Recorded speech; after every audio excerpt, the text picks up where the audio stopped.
कबूतर भी उन्हें लगता है मानो बाज हो जैसे, वो जोड़ा हंस का घर से अभी भागा हुआ सा है। ये भागे हुए प्रेमियों के ऊपर ये शेर है। इसमें कुछ और शेर भी बहुत खूबसूरत है, मैं चाहूंगा कि इस गजल के आप कुछ शेर सुनाएं।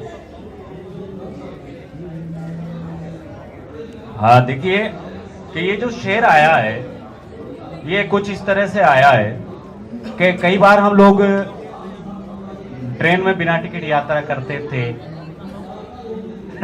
चीजें कहां से आती देखें आप।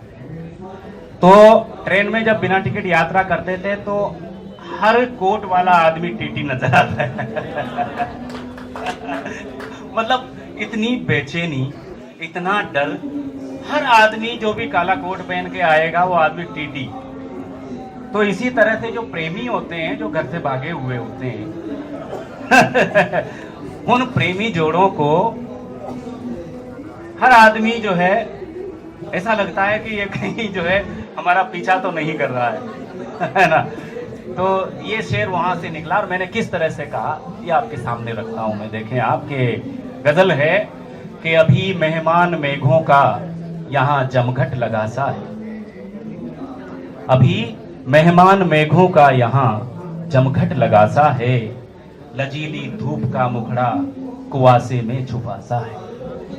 धुंध का एक परिदृश्य देखें और उसमें जब सूरज हल्का सा निकलता है वो चित्र देखकर इस शेर को सुने कि अभी मेहमान मेघों का यहाँ जमघट लगा सा है, लजीली धूप का मुखड़ा कुआसे में छुपा सा है। और अलावों पर मुसीबत की मुसलसल मावठें बरसी।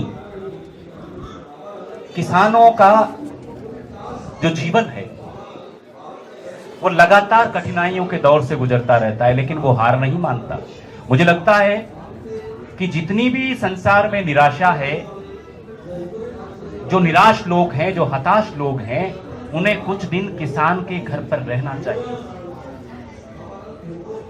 अगर आप निराशा से डिप्रेशन में चले गए हैं तो मनोचिकित्सकों की दवा खाने के बजाय उन मरीजों को कुछ दिन किसान के पास में भेजना चाहिए।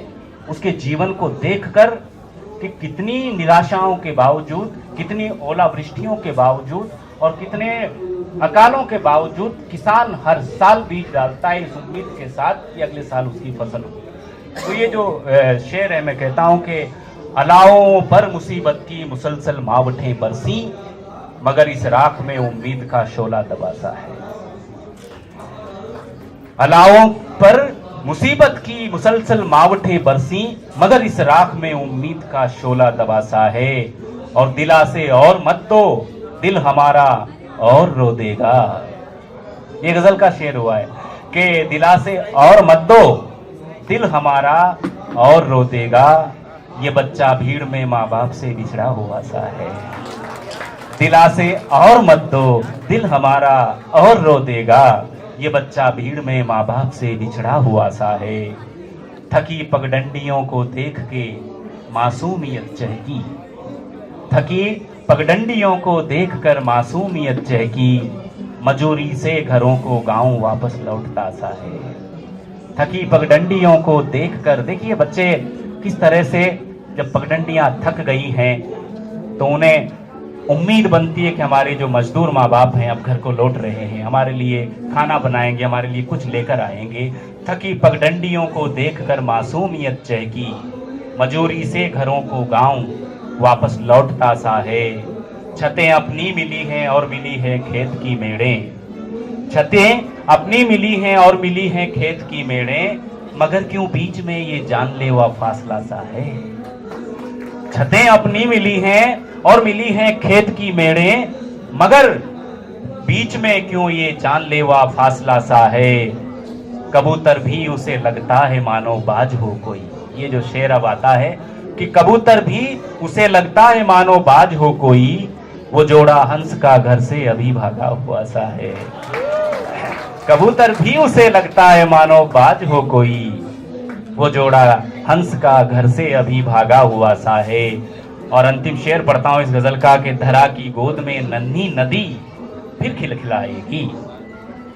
धरा की गोद में नन्ही नदी फिर खिलखिलाएगी। पहाड़ों पे सदी के बाद अब बादल झुका सा है, पहाड़ों पे सदी के बाद अब बादल झुका सा है। कबूतर भी उसे लगता है मानो बाज हो कोई, वो जोड़ा हंस का घर से अभी भागा हुआ सा है।